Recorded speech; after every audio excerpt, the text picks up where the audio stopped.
عوام کو وعدوں پر اعتبار ہوتا ہے اور وہ ووٹ بھی دے دیتے ہیں۔ اسی طرح سے عوام کے سامنے اقدامات کا ایک کھیل بھی کھیلا جاتا ہے اور ایک طویل عرصے سے یہ کھیل کھیلا جا رہا ہے۔ ہم نے دیکھا کہ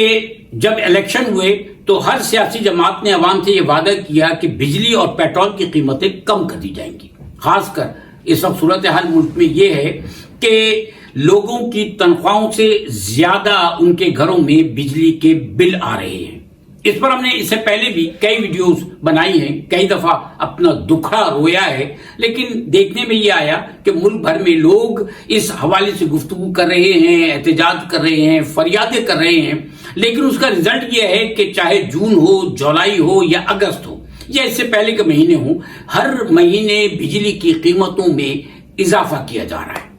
اب یہ حالیہ اضافہ یہ ہے کہ 5 روپے سے زیادہ بجلی کے یونٹ میں پاکستان بھر میں اضافہ کیا گیا اگست میں، جبکہ جولائی میں بھی اضافہ ہوا، جون میں بھی اضافہ ہوا، اور اس 5 روپے سے زیادہ جو اضافہ ہوا اس کے بعد 1.90 فیول ایڈجسٹمنٹ کی مد میں بھی اضافہ کیا گیا۔ کتنا بڑا ظلم ہے کہ بات یہ کی جاتی ہے، وعدہ یہ کیا جاتا ہے اور لوگوں کو دلاسا یہ دیا جاتا ہے کہ ہم اقدامات کر رہے ہیں کہ کسی طرح سے بجلی کی قیمتوں میں کمی کر دی جائے، لیکن بتدریج ہر گزرتے ہوئے دن کے ساتھ مسلسل اضافہ کیا جا رہا ہے۔ پنجاب میں اعلان ضرور ہوا 14 روپے پر یونٹ 2 مہینے کے لیے کم کرنے کا، اور یہاں ایک سوال یہ بھی پیدا ہوا کہ پاکستان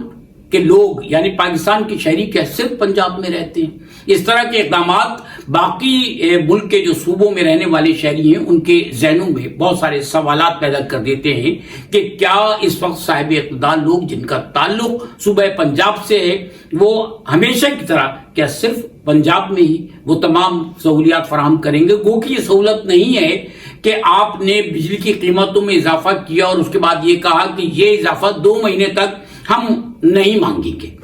اب صورتحال یہ ہے کہ آپ نے وہ اعلان تو ضرور کیا، لیکن اس اعلان کے بعد آپ نے بجلی کی قیمتوں میں مزید اضافہ کیا، اور یہ اضافہ 7 روپے سے تقریباً زیادہ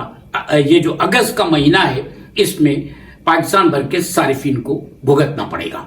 اس طرح کے اضافے اور بھی متوقع ہیں جو کہ ہوتے رہیں گے، وعدے بھی ہوں گے، اقدامات کا بھی کہا جائے گا، دلاسے بھی دیے جائیں گے، لیکن رزلٹ یہی نکلنا ہے کہ ہر گزرتے ہوئے دن کے ساتھ بجلی کی قیمتوں میں اضافہ ہونا ہے، لوگوں کی تنخواہوں سے زیادہ بجلی کے بل آنا ہے۔ میرے پاس ایسے بھی بجلی کے بل موجود ہیں کہ جن میں 0 یونٹس کے بھی ہزاروں کے بل ہیں۔ اسی طرح گیس کے بلوں میں بھی ایسا ہے کہ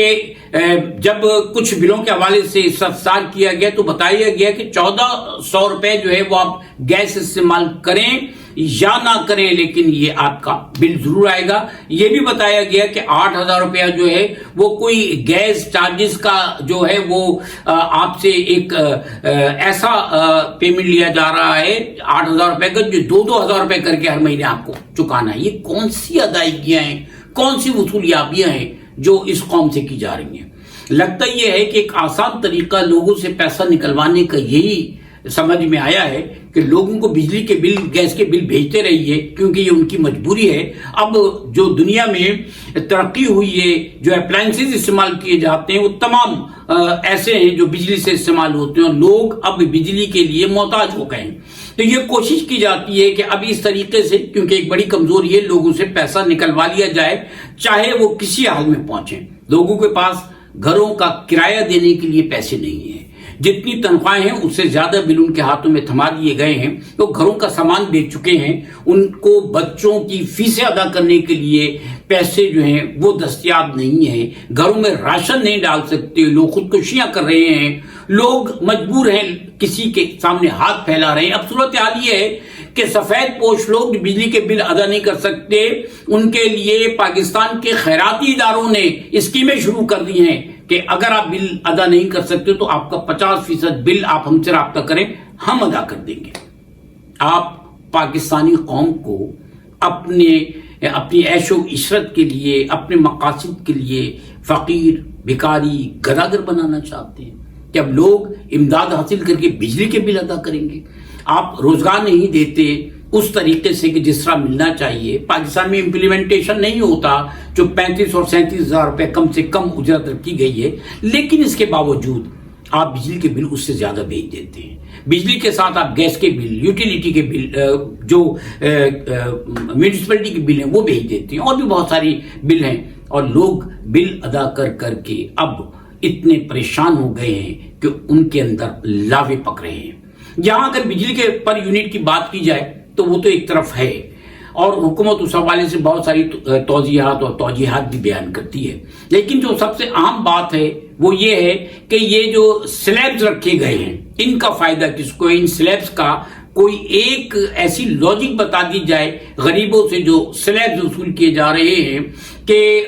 اس کے ساتھ یہ بھی ہے کہ اگر کوئی شخص ایک مہینے بجلی کا بل ادا نہیں کرتا اور لیٹ ہو جاتا ہے تو اگلے مہینے جب اس کا بجلی کا بل آتا ہے تو دونوں مہینے کے یونٹس کو ملانے کے بعد جو سلیب بنتا ہے اس سلیب پر آپ اس سے